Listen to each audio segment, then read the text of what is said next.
Hi నమస్తే అండి. ఈరోజు మనము సాగో స్టిక్స్ తయారు చేసుకుందాము. దానికి కావాల్సిన పదార్థాలు చూద్దాము. ఈ బౌల్తో ఒక బౌల్ నేను నానబెట్టుకున్నానండి సగ్గుబియ్యము, అలాగే కొత్తిమీర 1/2 కప్పు, పచ్చిమిర్చి 3 సన్నగా తరిగినవి, తగినంత salt, 1/2 table spoon garam masala లేకుంటే చాట్ మసాలా అయినా వేయొచ్చండి. అలాగే పల్లీలు 1/2 కప్పు వేపుకున్నవి, ఆలుగడ్డ ఒక 2 ఉడకబెట్టి ముద్ద చేసుకున్నాను. తయారు చేసుకోబోయే విధానము చూద్దాము. ముందుగా మనము పల్లీలను పౌడర్ చేసుకుందాము. 1 కప్పు పల్లీల పౌడర్ ఈ విధంగా మనము గ్రైండర్లో చేసుకున్నాం కదా. ఇప్పుడు ఒక బౌల్ తీసుకుందాము.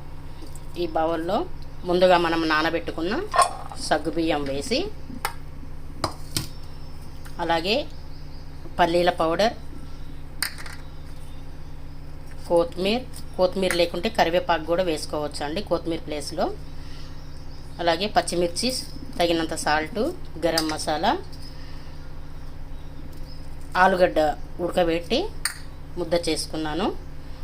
ఈ మొత్తం ఇప్పుడు మనం చేత్తోనే కలుపుకోవాలండి, స్పూన్తో కలవదు. ఇప్పుడు చేత్తో మొత్తం ఈ విధంగా కలియపెడదాము. చూడండి, ఈ విధంగా మంచిగా ముద్దలా కలుపుకున్నాం కదా. ఇప్పుడు కొంచెం చేతికి కొంచెం ఇలా ఆయిల్ రాసుకొని ఇలా స్టిక్స్ లాగా తయారు చేసుకుందాం. సన్నగా తయారు చేసి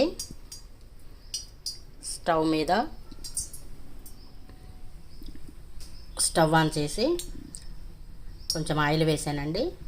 ఈ స్టిక్స్ అనేవి ఈ విధంగా వేద్దాము. ఒకటేసారి ఎక్కువ వేయొద్దండి, ఒక 3-4 అట్లా వేస్తే సరిపోతుంది, లేకుంటే అంటుకుంటవి. ఇప్పుడు మళ్ళీ అదే విధంగా అన్నీ ఇదే విధంగా చేద్దాము. చూడండి, మంచిగా గోల్డెన్ కలర్లో వచ్చాయి కదా.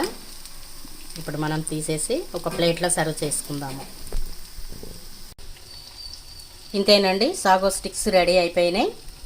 ఇది పిల్లలకి స్నాక్స్లా కూడా చేయొచ్చు. మనం ఈవినింగ్ టైంలో స్నాక్స్లా కూడా తినవచ్చు అండి. చాలా టేస్ట్గా ఉంటుంది.